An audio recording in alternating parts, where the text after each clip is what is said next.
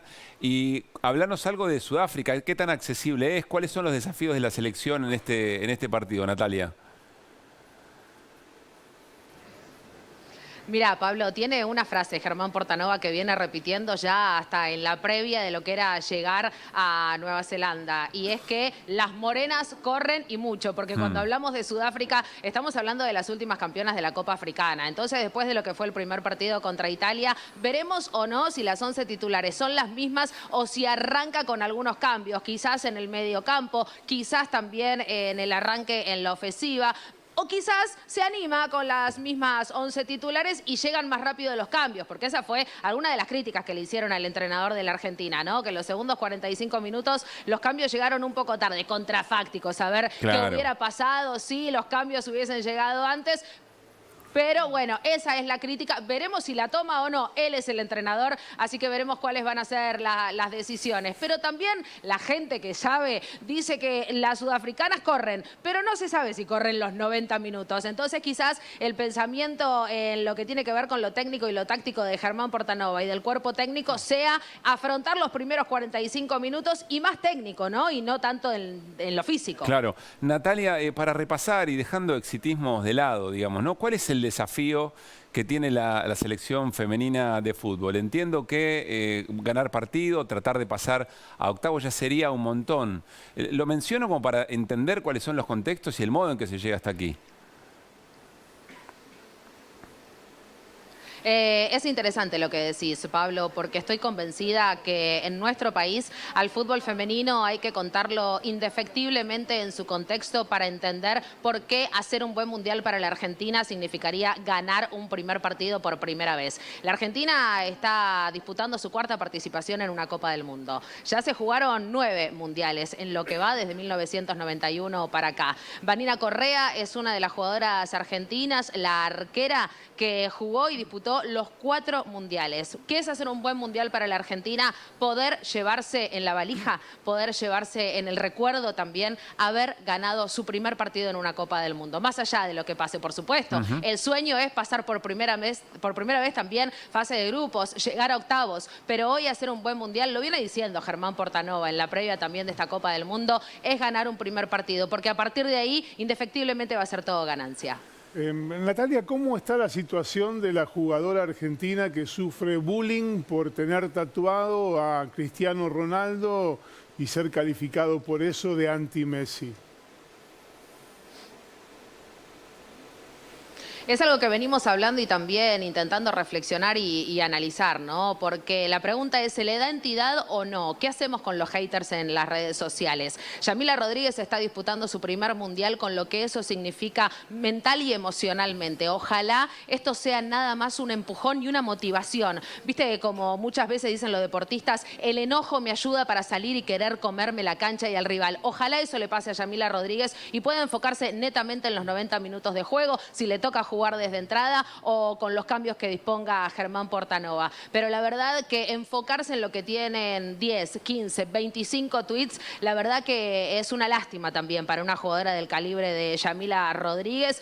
Una puede tener los y las ídolas que quiera y nadie puede opinar al respecto. El tema es ese, ¿no? Si le damos entidad o no a las redes sociales. Lo mismo de siempre. ¿Qué hacemos con las redes sociales? Quizás también sea el momento para replantearse para la delegación qué se hace con las redes sociales en un evento de tales características y concentrarse netamente en que está disputando algo que va a quedar en el recuerdo de ella para siempre. Claro, pero ahí el problema es que ella misma se hizo cargo. Hay declaraciones de ella donde dice, la estoy pasando mal. Es decir, más allá de los haters y de la relativización que se le pueda dar a las redes sociales, cómo se trabaja en la psiquis de la propia jugadora, que ella misma acusa, dice, vengo a jugar un mundial y la estoy pasando mal por esto que ocurre en las redes. es un ser humano, ¿no? Digo, me parece Claro, que antes total. que nada uno es un ser humano y es tremendo que viviendo algo que va a ser histórico para ella en su vida, que lo va a contar de acá hasta sus últimos días, hoy tenga que salir a hacer un comunicado, explicar lo que siente, explicar quién es, que está jugando su primer mundial, que defiende los colores de la camiseta argentina. Por supuesto, si ha salido a dejar un comunicado es porque es una demostración de que le ha afectado muchísimo. Por eso digo, ojalá pueda tomar ese enojo y hacerlo motivación, ¿no? Y ojalá le sirva para salir y querer comerse a las rivales indefectiblemente. Natalia, buena tarde, gran cobertura, gran trabajo que están haciendo allí desde Nueva Zelanda. Mañana entonces, 9 de la noche, por la pública, tenemos Argentina-Sudáfrica con la esperanza de un triunfo. Un gran abrazo, ¿eh? Gran abrazo para ustedes, compañeros. Buenas noches. Que esté muy bien, compañera. Bueno, ¿sabes? Les recomiendo, es tarde, o sea, no estoy llegando temprano a ningún lado en este sentido, pero les recomiendo Ted Lasso, la serie. Ah, sí, vi la primera temporada. Es muy buena, muy interesante cómo se reflexiona sobre el exitismo, Sí. sobre el manejo de grupos, sobre el fútbol. Muy, pero muy interesante. Va como una comedia. Sí, enfocado en pero una comedia, pero está muy bien. se te piantan lagrimones, ¿eh? Bueno, nosotros somos Vos sos, sensibles porque claro, somos vos de sos un hombre de corazón Central. sensible de Rosario Central. Bueno, mañana recuerden, esta hora de Desiguales, vamos a ver el partido de la selección y el viernes nos encontramos para hacer un cuarto capítulo en la semana de Desiguales para cerrar ya la semana de mucho ir y venir en materia electoral, político, etcétera, etcétera. Así que pasen muy, pero muy bien. Nos reencontramos el viernes a las 9 de la noche. Chau, chau.